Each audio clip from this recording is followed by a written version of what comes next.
Now, the number of babies being born with Down syndrome has risen to its highest level for 20 years, and now more mothers than ever are choosing to carry on with their pregnancies even after finding out that there's a high risk of their baby having the condition. So what is life like for people with Down syndrome and their families? Well, I'm joined now by Fiona Yarenfield and her daughter, Afia. Good morning to you both. Now, I was just chatting to you, and Afia, you were holding your mum's hand. Why is that? Because he's nervous. She's a bit nervous, so you were just helping her out there. Now, Fiona, many people might be worried about bringing up a child with Down syndrome. What's the experience been like for you?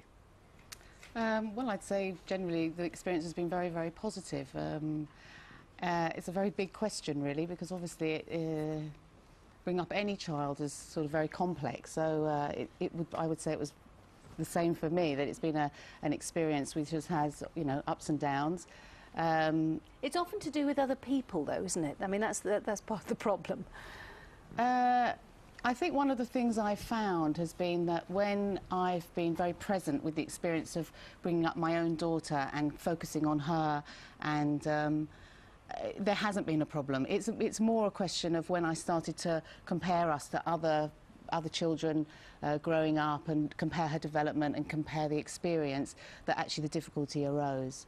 Yeah, and I know you've spent 13 years photographing Afia, haven't you? You've got your book Yes. there up close. There's lots and lots and lots of pictures of Afia. Yeah. Afia, do you actually like being photographed, or is it just, Mum, can we just stop it now?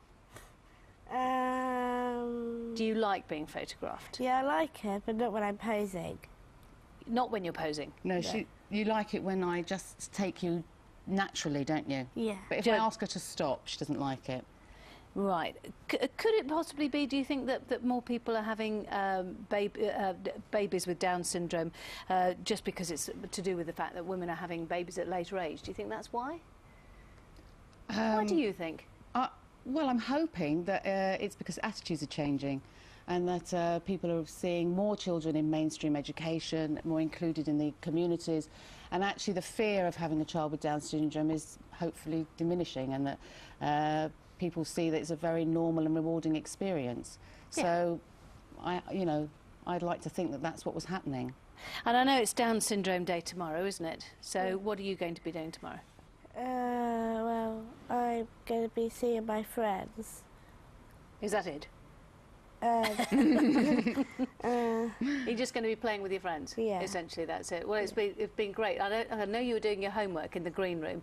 Very diligent. What homework were you doing? I was doing my DT homework. DT? That was a new thing. She's designing a desk tidy. Right, so late. that's design technology, is that what Yeah. DT stands for? Oh, right, it's a new thing since I was at school. Obviously, I left about 3 or 4 years ago.